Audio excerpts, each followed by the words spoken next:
Welcome to TORAH Talk. I'm your host, William Hall, broadcasting live out of Kingsland, Texas, USA, with episode number 7 of Entry-Level Biblical Hebrew with William. Welcome again. Oh, man, this ought to be fun. It has been a while, and I am quite a bit out of practice here. So, but anyway, welcome back. It's nice to have you all here. You know, as I tell everybody up front ahead of time, is I'm definitely not fluent in Hebrew, and I don't know why this thing is actually acting up again. By the way, for those of you who watched Rabbi Singer show this morning, their internet crashed, and I don't know why, but I see that my internet is still struggling. So what I'm going to do is actually starting now. Now I'm actually recording to the disk, so that way when we're done, even if it doesn't record to YouTube properly, I can actually upload it when we're done. And we'll see. Yeah, we get a little bit of rain, and all of a sudden we've got crazy stuff going on with the weather, and I don't understand exactly why that is, but that was the case. So, okay, so anyway, yeah, definitely not fluent by any stretch of imagination. Been studying for a while. Realistically, I studied for about 2.5, 3 years. Pretty solid. Well, I say solid, and solid with my schedule. But then I kind of, after I picked up on TORAH Talk, all those studies kind of stopped, and because TORAH Talk has consumed literally all of my time outside of work and family. So, so where we're at now is I get to struggle along it, showing you kind of a little bit how to follow along with what I'm doing here. So what I'm going to do now, like I said, the first 6 classes that I did were teaching you elementary basics of Hebrew, okay?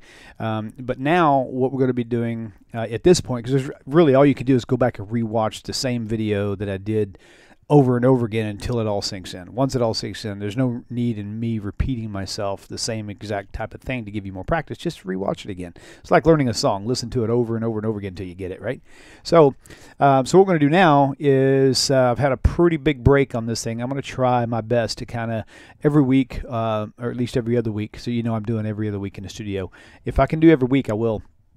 And we'll do little Parsha practice is what I'm going to call it. So basically at the beginning of each Parsha, for each week that's coming up, like what we're fixing to do now is not yesterday's Parsha. It's actually this coming Shabbat's Parsha. So, and so kind of what made it fun for me, like I was explaining on Facebook Live, was that it's like watching a football game live versus watching a recording of it. It's like it just, I don't know, it's a completely different feeling.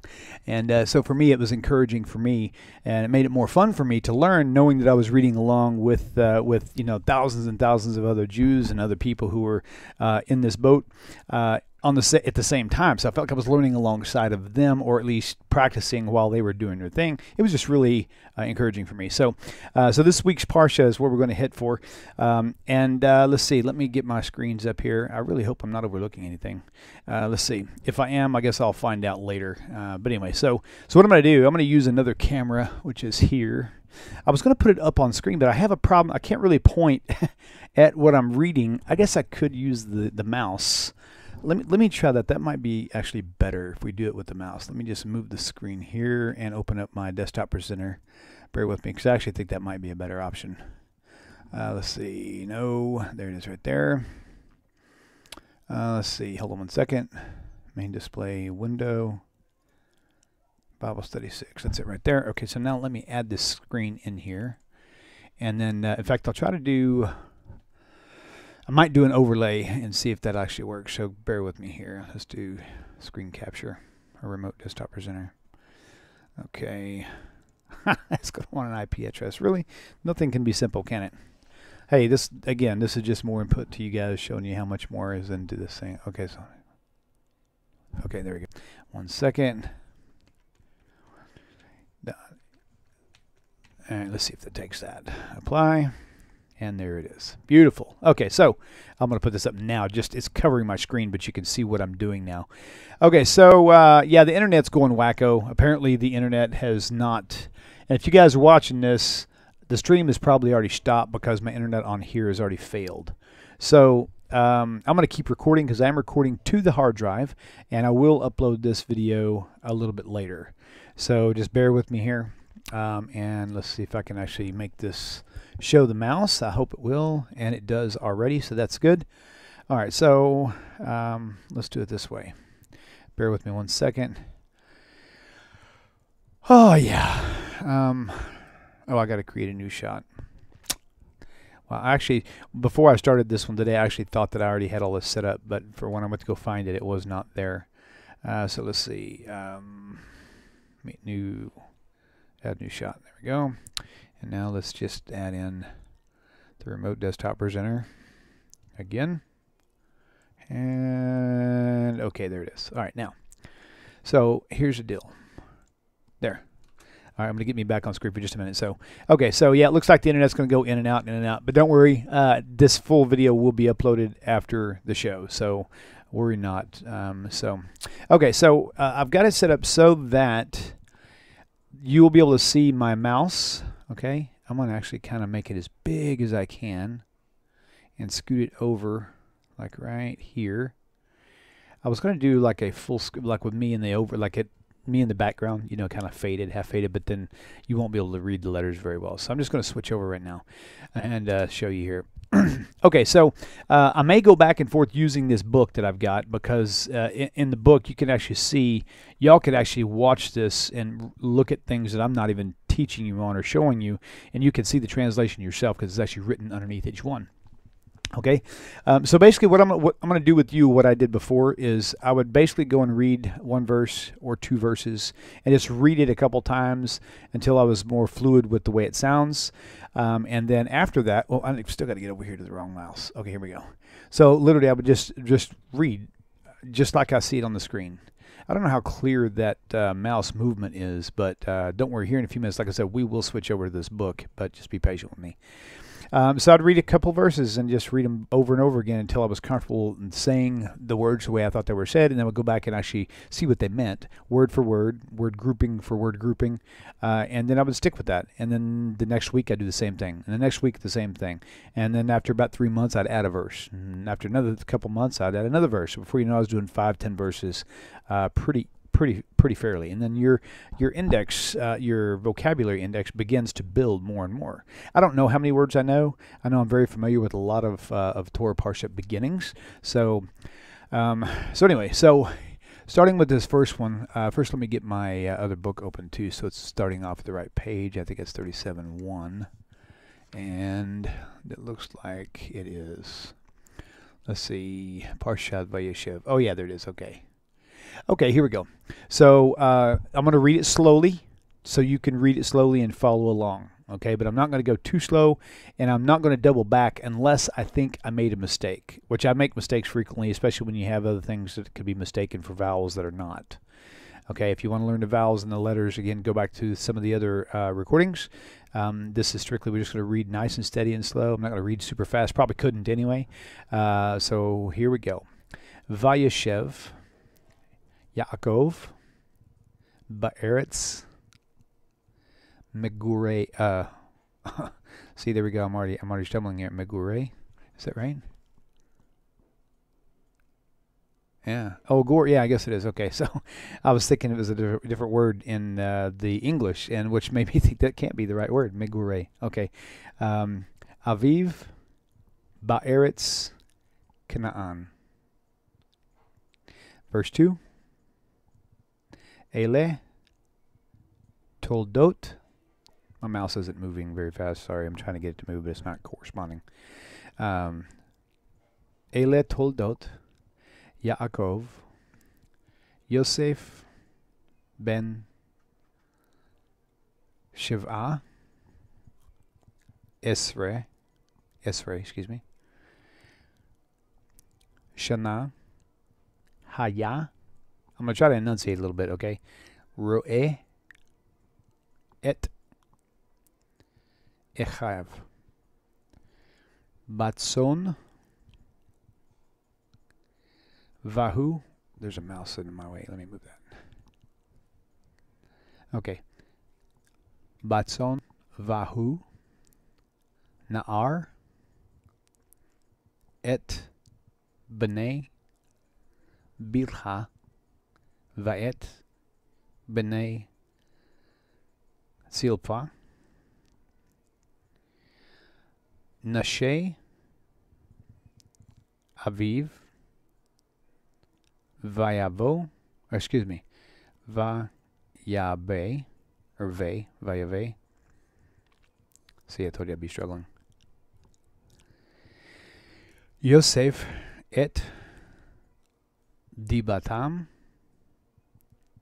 Ra'a El Avihem. I'm going to stick with just these two verses, okay? So now that we've got this here, again, we'll go through this. Next thing we're going to do is go through this. Oh, man, I got too many mice here. That's mice as in tech, not rodent. Don't worry. Okay, so pardon me just a minute. I'm going to see if I can take this camera. I already had it set up once, but I got to figure out how to get it set up the way it was.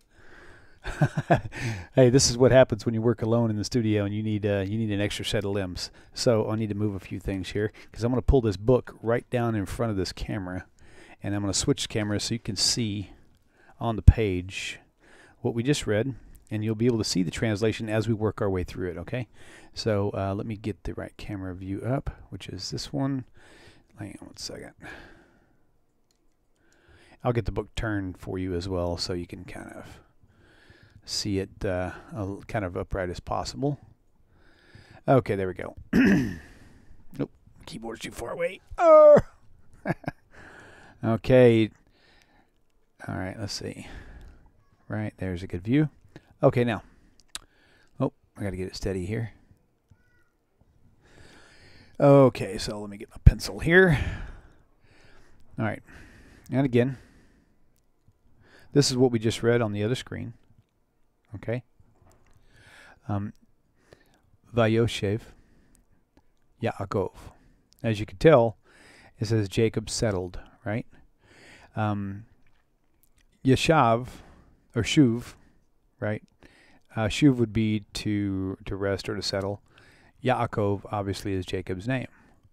The Vav and the Yud, the way I interpret this, not because some people may laugh at me, but I find a very consistent pattern that helps me to remember these things. Okay, so the Vav in front of a verb, it always means and the Yud, what I see means like he, and he settled. And who settled? Yaakov. So and Jacob settled, right? Okay. Ba'eretz, remember the letter bet in front of a noun is like in, at, or with. Okay. And eretz is the land. Okay. Migurei, of the sojournings. Okay. Yeah, like the mem here, for example, is also a prefix. And if you've heard the phrase min haaretz, then that's like of the earth, right? So here is of the sojournings, the gur. Like ger would be a sojourner, and migurei. I'm not sure what the yud at the end does, but I just know how to pronounce it. Okay. Aviv, of his fathers. Okay, at the end, the vav would be masculine singular. If it's got a dot in the center, like a shuruk in the middle, then it would be masculine plural. So his father. So Aviv, right? And then Ba'eretz again, in the land. Okay, I'm going to shift over here. Oh, I didn't mean to move the book. Sorry about that. Okay, so now we are in the land Canaan, and y'all know that word is Canaan. Okay, next word, Ele, these. Toldot is the generations or descendants. In this case, it's using the word descendants. Hope I'm getting too close to get blurry. Ele, Toldot, the descendants. And yes, I do actually write on my pages, especially when I'm trying to learn stuff. I usually use a pencil so I can erase it, but I don't write on my Torah scroll, of course. It's parchment, and you definitely don't want to touch it or write on it. So, Ele Toldot Yaakov. See, these are the generations or descendants of Jacob. Yosef ben Shiv'ah. Remember the shin? It's got the dot on the right. If it's sin, it's on the left. Sin's never right? Shiv'ah, or Shiva, excuse me, not Shiv'ah. Shiva Isrei. Okay, that's 10 and 7, so 17. So Isrei, or Isser is 10, and Shiva is 7. So of 17. I don't know about the It says of 17. I'll have to find out how to determine that based on the spelling from Gavriel. And then back over here, let's see. Flatten this out so you can see it. Okay, first word. Shana is year, like Shana Tova, right? Happy New Year. Let me get this back down where it's closer. Okay. Haya was. This construct is connected to the four-letter sacred name, the Yud and a Hey, and a Vav and a Hey, the past, present, future. So, Haya. Ro'eh is a shepherd. It says Ro'eh, sorry. It says Ro'eh. There's a dot right there. I'm assuming I'm pronouncing that right. That dot usually is indicative of a cholim, which makes the O sound. So be resh, ro, and then ayin, ro'eh. Not real familiar with that word, but et echav. Okay, brother is achi or ach. This is echav. So the way it's spelled is a little bit different, but it's again the vav at the end. It's masculine singular, his, right? So this word his is indicated by the vav at the end, maybe the yud vav, not sure. Okay, batzon, by the flock, or see there's that bet, tzon is flock, ba is a prefix. I'm getting a lot of alerts, and I realize it's because my internet's down, but it's okay. I'm going to keep going because I need to be able to need to be able to upload this like as an uninterrupted per se. We're going to be done here in just a minute anyway. So, batzon, vahu, but he was, na'ar, a youth or a lad, a young lad, I think some translations say. Et b'nei Bilha, va'et b'nei. So he was a son with the sons of Bilha and with the sons of Zilpah, right? And we're coming close to closing into our final stuff here. Let me get here. I should have brought my phone over here so you guys could actually see what I'm doing. I don't even know if it's still recording, but we'll find out. Okay. Other page. Va'et b'nei Zilpah. Nashe, Isha, women and wife, whatever. So nashe, sometimes you'll see this word is anashim, which is the wives of, or anashim meaning the wives, right? Aviv, of his father. Vayabe, and Joseph would bring. So bo or yavo or something like that has to do with the bringing. So and Joseph, Vayosef. So actually bo would be the actual I guess the root here, and again the vav yud would be and he brought, and Joseph brought or would bring, right? Et divatam, reports. I'm not really sure. Daber is like word, but there's no ration here, so divatam, report about. Okay, ra'ah, that were not good, they were bad. El Avihim. Let me get this book in line here. El Avihim, the father. Vayishrael, obviously. Now Israel, actually, and Israel. Ahav, loved. They're talking about Jacob, of course. Loved. Ahav et Yosef. He loved Joseph. So this et is pointing to the direct object. So Joseph being the direct object here. Mikal. Mikal. Call is like all or everything. And Mikal, the way this word is used, it's like really excessive, like more than, obviously. Banav, his sons. Ki, since or before, not before, because. Let's see, because, oh yeah. I think, did we go further than I said we would go? I'm not sure. Ben. Yeah, we did, because I don't remember reading this earlier. I guess we did. It's okay, we'll keep reading to the end of this page at least. Ki, Ben, Zeke. Oh, there it is. Zikanim. Okay, so Zakain, it would be the root word for, oh, let me zoom back in. There we go, so I can get it not blurry. Zikunim, Zakain is the root word meaning old, right? Hu, lo, va'asa, and so asa would be the root word there. Vav is a prefix meaning and. So and he made. Okay, asa could also mean do or make or act or something like that. Lo, now this lo is different than another lo. I don't know if I saw it on this one or not, but Lamed Aleph. This is Lamed Vav. Lamed Aleph means no. Lamed Vav, same word pronunciation, means him. Again, you can kind of see the Vav there, which will tell you that that actually means him, not no. Batonet, batonet, a tunic. I think that's not like with a tunic or in. That's simply batonet is actually the full word. Again, this is not a verb, or something like that. I'm not sure how that works exactly, but I'll find out. Pasim, of fine wool. Okay, I am going to stop there because I just noticed this is verse 4. So we actually went further than I thought we would gotta go anyway. So, anyway, so each week that's what we'll do. I'm going to put this down, and hopefully I'll be able to upload this video here shortly. Let me get that out of the way. So each week we'll just do this. This was the first couple verses of Parshat Vayeshev. So hopefully this was helpful for you guys, and I hope you enjoyed it. I always enjoy studying the Torah Parsha. It's actually quite refreshing. And so I guess we'll see you guys again next time. Thanks for tuning in, and feel free to share this video. Also, go to the website. If you're interested in going to Israel, we're planning a trip to Israel in April 9th through the 17th or something like that with Rabbi Singer. And so if you're interested in going, go to besttour.org.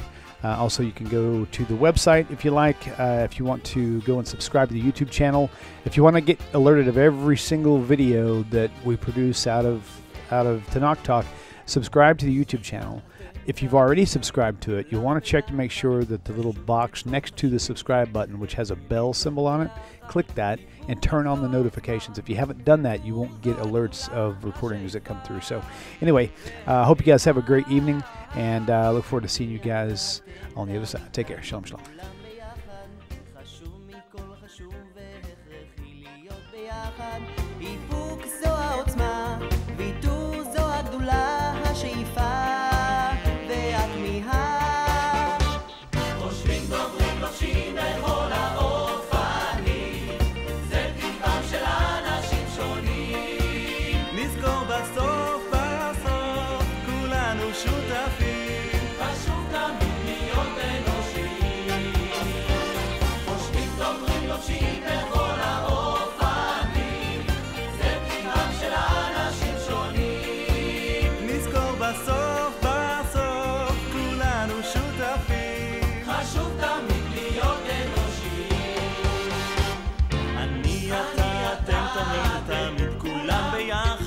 חשוב מכל חשוב והכרחי להיות ביחד